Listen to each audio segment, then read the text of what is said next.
Steam rose from the ancient copper pot as I stirred the broth that had been simmering for 12 hours. The tiny kitchen of Golden Dragon Noodles was barely big enough for 2 people. But somehow my grandfather had created culinary magic here for 40 years. Now it was my kitchen, my legacy, even if my husband's family considered it worthless. Still playing with noodles, Mai, my mother-in-law Helen's voice cut through the peaceful morning preparation. She stood in the doorway, designer handbag clashing with the humble surroundings. Richard's new steakhouse is having its grand opening tonight. Surely you're not planning to stay here all day? I kept stirring, watching the rich golden broth swirl. Someone has to run the restaurant, Mrs. Chen. These recipes have been in Grandfather Liu's family for generations. And now they're just taking up valuable real estate, she sighed. When your father-in-law divided the restaurant properties, he should have given this location to Richard too. At least he knows how to turn a profit. I am Mai Liu-Chen, and 3 months ago, I inherited what my in-laws considered the black sheep of their restaurant empire, a tiny noodle shop in Old Chinatown. While my brother-in-law Richard received the family's chain of upscale restaurants, I got the smallest, oldest property in the portfolio, the original Golden Dragon, where my grandfather had started his culinary journey in America. What the Chen family didn't know was that during the last 5 years of his life, I was the only one who apprenticed under Grandfather Liu. While Richard was busy expanding the chain with trendy fusion menus, I spent every morning learning the subtle arts of traditional cooking. Grandfather taught me secrets that weren't written in any cookbook, techniques and recipes passed down through 15 generations of Liu family chefs. Your brother wants to make an offer, Helen continued, wrinkling her nose at the aromatic steam. This location would make an excellent quick-service sushi bar. Much more profitable then. She gestured dismissively. Noodles. Thank you, but no. I adjusted the flame under the pot with the precision Grandfather had taught me. This restaurant isn't for sale. Helen's perfectly manicured fingers drummed against the doorframe. Mai, dear, be reasonable. You have a PhD in chemistry. Surely you don't want to spend your life in this kitchen. What she didn't understand was how my chemistry background had helped me grasp the complex molecular interactions in Grandfather's recipes. Each dish was a perfect balance of proteins, starches, and aromatics, refined over centuries of culinary evolution. Actually, I said, tasting the broth, my chemistry background is quite useful here. Would you like to stay for breakfast? I'm making Grandfather's special phoenix tail noodles. She declined, as she always did. In 5 years of marriage to her son David, she had never eaten at Golden Dragon. The Chen family's idea of Chinese food was what they served at their upscale establishments, modernized, westernized versions of traditional dishes. After she left, I continued my morning routine. The noodle dough needed to rest for exactly 30 minutes, no more, no less. The broth required constant attention, each ingredient added at precisely the right moment. Grandfather had taught me that true cooking was a form of meditation, a dance of timing and technique. David arrived as I was hand-pulling the noodles, his suit slightly rumpled from his early hospital rounds. As a pediatric surgeon, he kept unusual hours, but he always tried to have breakfast at the restaurant. Mom stopped by, he asked, noting my expression. With another offer from Richard, I confirmed, expertly stretching the dough into silky strands. He wants to turn this into a sushi bar. David sighed, watching me work. You know, sometimes I think you're the only one who really understood Grandfather Liu. Even Dad saw this place as just a stepping stone to bigger things. He was right. The Chen family had built their restaurant empire by modernizing and expanding, but they'd lost something in the process. The soul of traditional cooking, the patience required to master techniques that couldn't be rushed or automated. Your grandfather chose you for a reason, David said softly. He saw something in you that the rest of the family missed. Before I could respond, the morning prep cook arrived, signaling the start of another busy day. Golden Dragon didn't do the volume of business that Richard's restaurants did, but we had our loyal customers.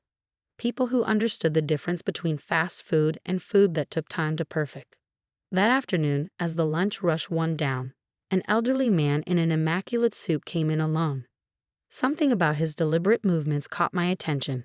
He studied the menu carefully, then ordered the phoenix tail noodles in bone broth. I prepared the dish myself. As I did for all orders of Grandfather's specialties, each component required perfect timing. The noodles cooked just long enough to achieve the right texture, the broth poured at the exact temperature to release its full aroma. The man took his first bite with careful consideration. His eyes widened slightly, and he put down his chopsticks. "Excuse me," he said, his accent precisely cultivated. "Who prepared this dish?" "I did, sir." "And where did you learn this technique?" I haven't tasted broth prepared this way since the Liu family restaurant in Guangzhou, I finished for him. My grandfather was Liu-Chen. He brought these recipes to America 40 years ago. The man's expression changed from surprise to intense interest. Liu-Chen was your grandfather, the last master of the Liu family bone broth technique. I nodded, suddenly understanding who this man might be. His next words confirmed my suspicion. "My name is James Wong. I'm a culinary inspector, and I've been searching for this broth for 20 years. The Liu family technique was thought to be lost when the Guangzhou restaurant closed." My hands trembled slightly as I realized the implications. James Wong was one of the most respected food critics in Asia, known for his work with the Michelin Guide. Would you like to see our kitchen?" I offered. He spent the next hour watching me prepare another batch of broth, asking detailed questions about techniques and ingredients. His eyes lit up when I showed him grandfather's handwritten recipe books, filled with notes in his precise calligraphy. "This is extraordinary," he said finally. "You understand, this isn't just cooking, this is living history. These techniques, these recipes, they're cultural treasures." Before he left, he made a quiet phone call. "Cancel my afternoon appointments," he said. I found something remarkable. That evening, as I cleaned the kitchen, my phone buzzed with a message from Richard. "Family meeting tomorrow. Discussing the future of all Chen restaurant properties.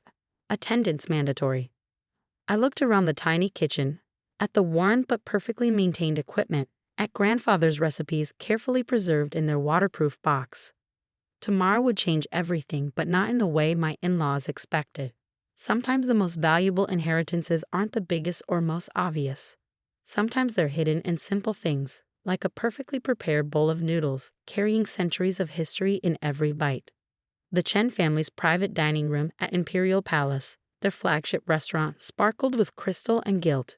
Richard sat at the head of the table, Father Chen's old place, while Helen presided over the elaborate place settings. The irony of discussing Golden Dragon's fate over westernized Chinese food wasn't lost on me. "As you know," Richard began, adjusting his Rolex, "we're planning a major reorganization of our restaurant portfolio. The old properties, particularly in Chinatown, need updating to match our brand's modern image." I placed my grandfather's recipe book on the table, its worn leather cover a stark contrast to the room's opulence. "Before we discuss changes, there's something you should know about Golden Dragon." Helen sighed dramatically. "Mai, dear, we know you're attached to that little shop, but business is business." "Yes," I agreed. "Business is business. That's why you should know that yesterday, Golden Dragon was visited by James Wong, the Michelin Guide's chief inspector for Asian cuisine." The silence that followed was absolute. Richard's fork clattered against fine china.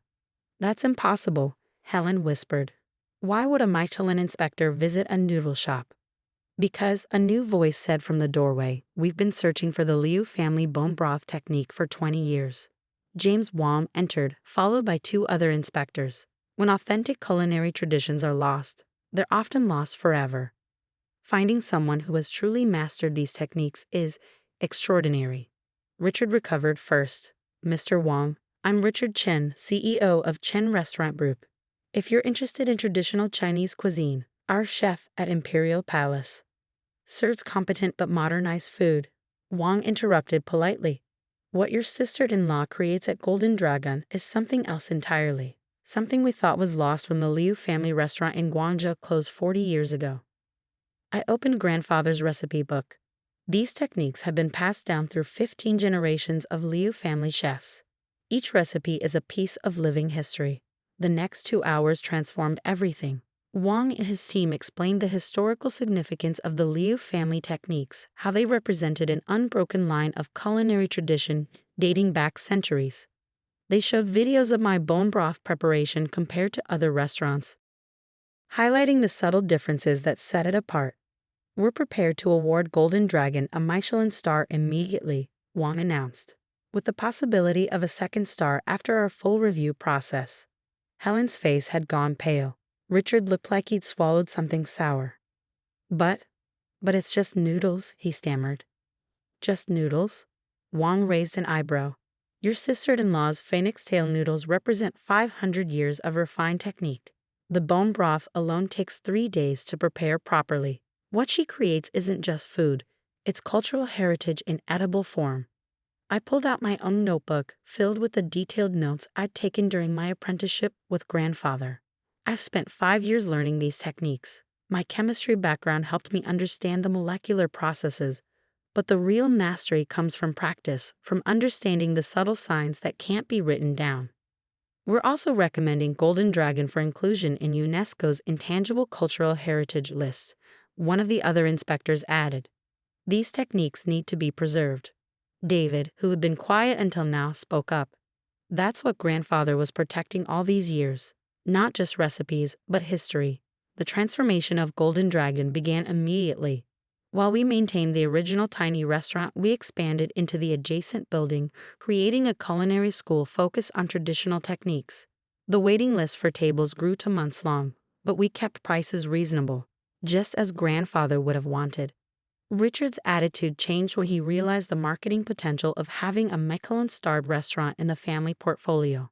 He even asked me to consult on improving the authenticity of his restaurant's Chinese dishes, though he blanched when I explained how long proper preparation would take. Helen took longer to come around, but 6 months later, I found her in Golden Dragon's kitchen early one morning, watching intently as I prepared the bone broth. Your grandfather, she said hesitantly, he offered to teach me once. Years ago. I thought it was beneath me. She touched the worn handle of the copper pot. I was wrong about many things. Would you like to learn now? I offered. It's never too late to understand tradition. The culinary school flourished, attracting students from around the world. We added programs in other traditional Chinese cooking techniques, always emphasizing the importance of patience and respect for culinary heritage. A year later, Golden Dragon received its second Michelin star. The ceremony was held in our expanded space, surrounded by photos of Grandfather Liu and the long line of family chefs before him. The entire Chen family attended, finally understanding what they'd dismissed for so long. You know what your grandfather told me once? David said as we celebrated that evening. He said cooking is like love. It can't be rushed, and its true value isn't in how much you can charge for it, but in how it nurtures the soul. The original tiny kitchen remained exactly as Grandfather had left it, still producing the same perfect noodles and bone broth every day. But now it was also a classroom where I taught new generations the techniques that had almost been lost. Last week, a young student asked me why we spend 3 days making broth when modern methods are faster. I showed her grandfather's recipe book, pointing to notes written decades ago. Because some things can't be rushed, I told her. Every hour this broth simmers is another layer of flavor, another connection to centuries of tradition. Fast food fills the stomach, but slow food feeds the soul. Richard's restaurants still do well, serving their modernized cuisine to tourists and business people. But Golden Dragon has become something else, a bridge between past and present, a guardian of culinary heritage that almost disappeared. Helen now takes weekly cooking lessons, learning the basics of traditional techniques. She'll never be a master chef, but she's finally beginning to understand what Grandfather Liu knew all along. That true value isn't always about profit margins and trendy menus. As I write this from my office above the culinary school, watching students practice the careful art of hand-pulling noodles, I'm reminded of something Grandfather wrote in his recipe book. These techniques are not just about cooking. They are about patience, respect, and the understanding that some traditions are worth preserving, no matter how small they might seem to others. The copper pot still simmers in the original kitchen, releasing the same aromas that have scented this corner of Chinatown for 40 years. Every morning, I prepare the broth just as Grandfather taught me, each step a meditation on the value of doing things the right way, not the fast way. Sometimes the most precious inheritances are the ones that others dismiss as worthless. And sometimes the smallest kitchen can contain the biggest treasures, if you just have the patience to understand what's simmering beneath the surface. The line of customers still stretches down the street each morning, waiting for their bowl of history and tradition served in broth and noodles. But more importantly, the line of Liu family culinary knowledge continues, passed down to new generations who understand that some things are worth taking time to preserve. And that, as grandfather would say, is the true measure of success.